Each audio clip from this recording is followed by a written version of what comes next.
Designing, it's everything to me. I mean, I have a hard time taking vacation. I need to design, I need to create. It's part of my own DNA. NEZUMI Studios is a lifestyle brand that I founded as a side project to my other business in fashion, design and production.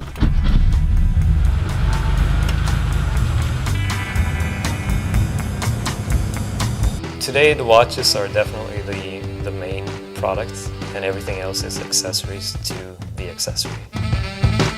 You know, the colors I use are not solid whites, solid blacks. Everything is a different hue. The only thing that I actually outsource as a part is the movement. So otherwise I draw everything, and we do the 3D sketches and 3D printing the case to make it right. No spare, no expense. Everything that I do it's made from the ground up. It's a long process to make just one watch. Hello guys, welcome back to Watch Addiction Watch Reviews. It's been a few days, hope everyone is staying safe. Now I hope you guys watched the previous intro to this video, which is pretty interesting about the owner, David Campos, of this brand.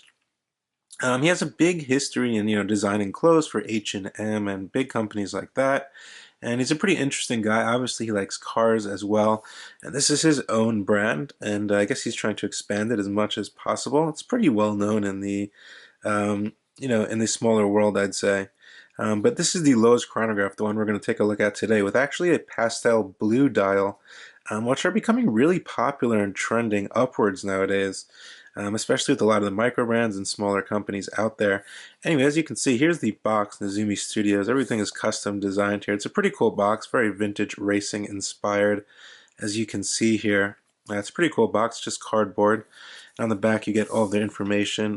There's their website, NEZUMI Studios, and contact, even their emails on here, and Instagram as well. So just a lot of cool stuff and all your specifications. So I thought that was pretty neat. Let's get it out of the box and take a look at it. And here is the LOEWS Pastel Blue in the flesh. Quite a stunning dial, really nice. I've reviewed a couple of their watches before, and the quality is always there. I've never had an issue with any quality control issues or anything like that, so I'm not expecting anything like that to happen. Anyway, this is the LOEWS chronograph. Now actually the two-register chronograph in front of you, which is the LOEWS, is actually named after a legendary hotel in Monaco on the Grand Prix circuit called the LOEWS in the 1970s near the famous hairpin turn.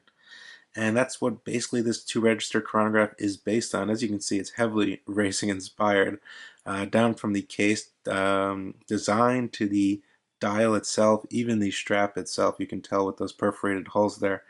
Anyway, let's get into some basic information on this exact timepiece. Now, this watch obviously is housed in a solid 316L stainless steel case. We do get those nice curved lugs, which really help it fit comfortable on the wrist, I'd say. We have a nice 40mm diameter, which is, the perfect size everyone really wants nowadays. 47mm lug to lug, pair of 20mm lug widths here. In terms of case thickness, even with the domed sapphire crystal, we're looking at about 13mm, so it's really not that thick. It doesn't house an automatic caliber, but does house a mechanical quartz caliber, which I'll show you in a little bit. The big show on this one, or the big surprise, is the pastel blue dial, which is really quite stunning. It's really kind of vintagey and kind of trendy in my opinion. I think it looks pretty cool. Now this watch does house the Seiko Mecha quartz movement. It's a mechanical quartz caliber if you're not familiar with it. Basically we get a nice sweep of the seconds hand, so it does have some jewels inside the movement. It does run on a battery, so it's extremely accurate at the same time and reliable. And you're not really going to have any issues with it like a mechanical chronograph or something like a Valjoux 7750, which you probably wouldn't even be able to fit in this size case. But anyway, as you can see, I just started the second hand. You get that nice mechanical feel when you push down on these piston head style pushers, and it does have a very nice sweep there, which is pretty smooth. You can stop it and then reset it. It just flies back. So it's very easy to function. We have two sub-dials on this watch. As you can see, we have a 24-hour sub-dial on the right, and then we do have your 60-minute countdown for the chronograph on the left right over here. Nice NEZUMI on the counterbalance. On the chronograph hand, we have little tiny lume plots going around the dial here, which the tachymeter sits on top of over here, as you can see in white, which any racing watch should have. And then we have your hands over here. I will move them in a second so you can see both of them. LOEWS and NEZUMI over here. As you can see, I'm going to go ahead and just move this hand here so you can see the NEZUMI logo and that nice little NEZUMI design, which is actually on the back of the watch as well in a nice mold, as you can see there. And LOEWS is printed over here, more towards the center of the dial, I'd say, than the 6 o'clock position. But in terms of finishing, let's take a look. We obviously have a nice highly polished smooth bezel here, as you can see, highly polished. The sides of the solid 316L stainless steel case are all brushed. These stickers are still on here, but the NEZUMI is embossed on the crown as well. Very nice finishing, not really sharp. I like how it kind of curves downwards here. You can see these lugs kind of spiral a little bit, and they're polished on the top sides as well. The other side of the case obviously mimics that with a nice brushed finish. And you can see we get a nice domed sapphire crystal with anti-reflective coating, which pops up a little bit above the smooth polished bezel there. Heading over to the case back, pretty similar as most of their other watches. We have the NEZUMI creating bond since 2011 here. LOEWS over here, chronograph, tachymeter, sapphire crystal, Mecha quartz 316L stainless steel. Screwed down case back, that nice molded design, which is pretty nice and has some nice texture to it as well. But pretty simple. I think it gets to the point. Now you can see both of the hands. You can see very legible hands, kind of, point shaped at the end. They are filled with lume on the hands as well, and I believe on the little portion of this arrow, long tipped chronograph hand.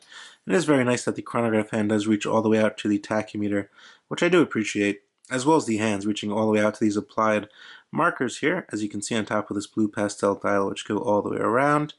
And I think it looks pretty clean. It's very symmetrical. Everything looks in place. Nothing really looks out of place to my eyes there. I like these small piston head style pushers. Very easy to get your hand on there. The crown itself is rather, I wouldn't say small, but it's not a huge crown, and I don't think it should have been, but it's still extremely easy to adjust. You pull out to the final position and you can change the time here, as you can see here. And that's pretty much to it. And you push it back down and it'll start going again. Very easy to use, very easy to function. Anyone from a beginner watch collector to an advanced watch collector can have something like this in their collection. Now the band used on this watch itself is a nice vegetable tanned racing style leather in a brownish color. As you can see here, it's very soft to the hands. We have white stitching on the ends of it, and it's just very soft. It's a very nice, good quality band. They definitely didn't skimp out on that at all. The buckle is a custom molded buckle, as you can see, with the NEZUMI logo right here on the end, polished in solid steel. I think it looks good. Definitely matches the polishing on the sides of the bezel and the top of the lugs as well. So this watch also has 50 meters water resistant, not something to take swimming, more of a land watch, a racing watch, something to drive with. That's just my opinion there.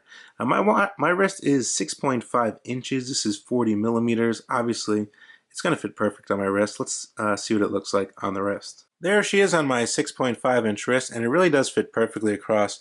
As you can see there, the curvature towards the end of the case there really helps sit nice on the wrist.